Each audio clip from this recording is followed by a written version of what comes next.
Wow কি মজা কি মজা, আম্মু আমাকে পিকি ডল কিনে দিয়েছে। আরে রাজু তুই আমার পিকি ডলটা নিচ্ছিস কেন? হ্যাঁ রাজু এটা তুই কি করলি? আমার পিকি ডলটা তো ছিঁড়ে ফেললি। এই নি তোর পিকি ডল।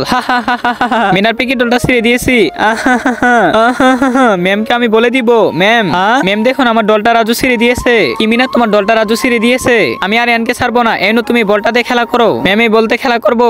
আচ্ছা ঠিক আছে। ওয়াও কি মজা কি মজা, বলতে খেলা করতে তো অনেক ভালো লাগতেছে। হ্যাঁ এটা কি হলো? আবার রাজুর সামনে বলটা চলে গেল।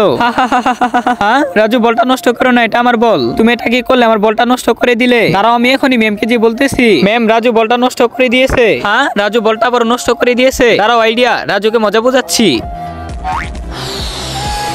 এই নমিনা এই গাড়িটা নিয়ে রাজুর সামনে খেলবে। আচ্ছা ঠিক আছে ম্যাম। ওয়াও কারটা তো অনেক সুন্দর, এখন এই কারটা দিয়ে আমি খেলা করবো।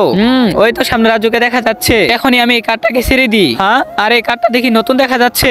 এখন এই কারটাকে ভেঙে ফেলতে হবে। আজকে দেখবো কে কে শয়তানকে হারিয়ে আল্লাহকে ভালোবাসে। যারা যারা আল্লাহকে ভালোবাসো তারা সবাই ভিডিওতে লাইক করে চ্যানেলটি সাবস্ক্রাইব করে দাও। আর শয়তানকে ভালোবাসলে লাইক সাবস্ক্রাইব কিছুই করতে হবে না। আর কমেন্টে আল্লাহু আকবার লিখে যাও। এই তো আর আমার সাথে এটা কি হলো? আমি তো বেলুনের ভিতরে পাউডার ভরে দিয়েছিলাম।